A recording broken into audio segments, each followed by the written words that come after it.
155 নম্বর দলের বিপক্ষে খেলতে নামছে আর্জেন্টিনা। দলে আছেন মেসিও।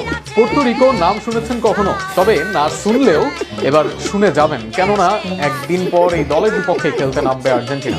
কেউ কেউ বলছেন র্যাঙ্কিং এ 3 নম্বরে চলে যাওয়ায় আবারও শীর্ষে উঠতেই এমন দলের বিপক্ষে ম্যাচ। আর কেউ কেউ দাবি করছেন বিপুল টাকার বিনিময়ে এসব দলের বিপক্ষে খেলে আর্জেন্টিনা। আরো শুনুন প্রতিবেদন।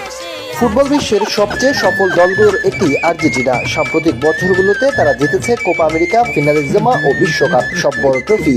তবে তাদের নতুন প্রতিপক্ষ শুনে বিস্মিত ফুটবল প্রেমীরা, কারণ লিওনেল মেসির আর্জেন্টিনা এবার খেলতে নামছে এমন এক দেশের বিপক্ষে যার নামও অনেকের কাছে অচেনা, পুর্তো রিকো।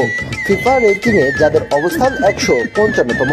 এর আগের ম্যাচে আর্জেন্টিনা মুখোমুখি হয়েছিল ভেনেজুয়েলার। সেই ম্যাচেও জয়ের ব্যবধান ছিল মাত্র 1 গোলের। এবার তার চেয়েও দুর্বল প্রতিপক্ষের বিপক্ষে খেলতে নামছে বিশ্ব চ্যাম্পিয়নরা। ফলে প্রশ্ন